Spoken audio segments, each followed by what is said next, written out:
Mapping এর exercise. তো exercise যখন যাবে দেখো এক্সারসাইজের সলিউশন, এটা কিন্তু ম্যাপিং এর এক্সারসাইজ সলিউশন মানে মাপার এক্সারসাইজ 1 2 3 4 করে এরকম করেই আছে। কিন্তু একটা সমস্যা কি, কেউ যদি আমাকে বলে যে স্যার সলিউশন তো পেয়ে গেছি, তাহলে আর পড়াশোনা করে কি লাভ, আমি তাহলে আর ক্লাস করবো না, আমি যে হবে না। তার কারণ হচ্ছে আমি যখন নিজে পড়তাম, আমার অনেক বন্ধু ছিল, তারা মাঝে মাঝেই, আমি প্রায় গল্পটা বলি, তারা মাঝে মাঝেই এসে আমাকে বলতো আমাদের সিলেবাস শেষ, আমাদের সিলেবাস শেষ। আমি তো 2 মাসের মধ্যে কি করে সিলেবাস শেষ হয়ে গেল?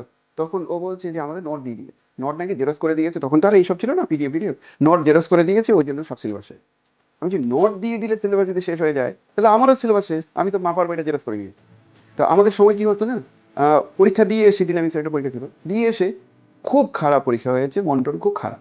আর হোস্টেলের একটা দাদা সে এসে বলছে, দেখি কোশ্চিনটা দেখি, তোমার কোশ্চিনটা দেখি, দেখে বলছে যে এই তো খুব সহজ এসছে, বা এই তো কমন এসছে, কি করে একটু সহজ হলো? বলছে এটা তো ঘর্ষপতি বইতে আছে, এটা তো লনির বইতে আছে, এটা তো হচ্ছে তোমার মাপার বইতে আছে, এটা হচ্ছে আরেকটা রাইটারের নাম বললো দত্তজনের বইতে আছে, ওটা ওই বইতে আছে, এটা অমুক বইতে আছে, এটা তো এই থিসিসে আছে।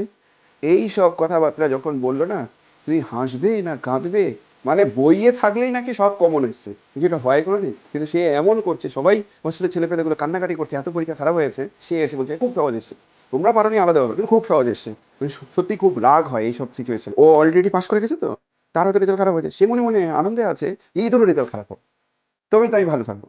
এবার আমার খুব কান্নাই পাচ্ছিল, কিন্তু আমি পরে যখন শুনলাম হোস্টেলে এসে যে বাকি বন্ধুদের আরো খারাপ পরীক্ষা হয়েছে, তখন দেখলাম যে অটোমেটিক্যালি আমার কান্নাটা চুপ হয়ে গেল, আর কাঁদতে ইচ্ছা করলো না, কারণ ওদের তো আরো করুণ অবস্থা, বুঝতে পারছো? মানে অন্যের দুঃখে নিজের আনন্দ, এরকম টাইপের একটা ব্যাপার। তো যাই হোক, তো পরীক্ষার সময় তুমি কমন পাবে, তুমি কতটা প্র্যাকটিস করেছো তার উপর নির্ভর করে তোমার রেজাল্ট।